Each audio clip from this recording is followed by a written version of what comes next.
আর কে তন্ত্র সিদ্ধি চ্যানেল থেকে সুস্বাগতম।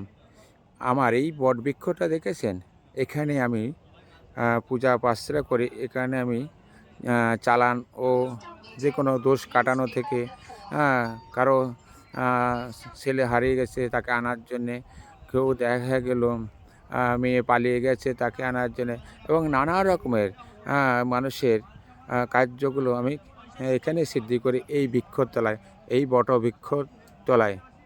দেখেছেন, এই বটবৃক্ষ হচ্ছে আমার সাধনার মূল লক্ষ্য। এখানে দেখে নেন, এখানে দেখেন, এটা হচ্ছে নবদ্বীপ শ্মশান ঘাট। এখানে অনেক কিছু আছে দেখার মতো। দেখেন, সব শুধু শ্মশানময় শ্মশান।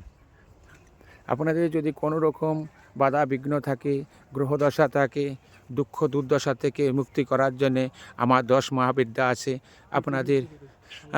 আপনাদের জীবনের সাফল্যতা অর্জনের জন্যে আমার 10 মহাবিদ্যার আশীর্বাদ যদি থাকে, আমি কার্যসিদ্ধি আপনাদের অনবার্য করতে পারি। এটাই আমার বাস্তব জীবনের কাহিনী। এদিকে দেখেন সুরধনী গঙ্গা, এই যে গঙ্গা স্রোত বয়ে যাচ্ছে, সবই দেখতে পাবেন। এই নবদ্বীপ চুল্লি,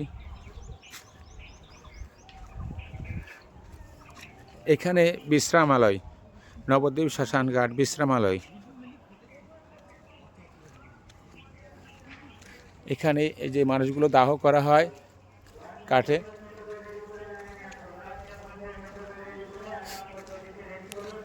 আর এখানে যে সুরধনী গঙ্গা দেখতে পাচ্ছেন, এই দেখুন সুরধনী গঙ্গা।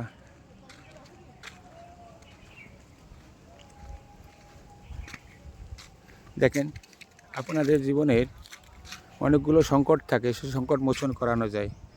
এখান থেকে সব দেখতে পাবেন।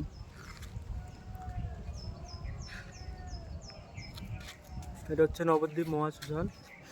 এই মহাশ্মশানে জাগ্রত অন্তিম ক্ষমতা আছে, যারা জানে না তারা বুঝে না।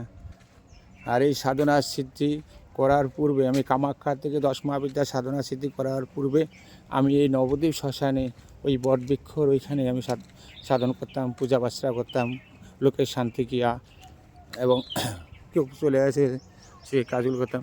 এই দেখেন আমাদের এই নবদ্বীপ চুল্লি, এই দেখেন,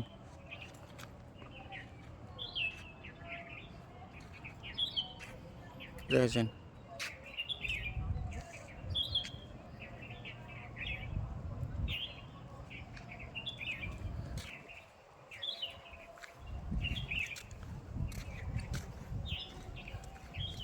আরও অনেক সৌন্দর্য জায়গা আছে।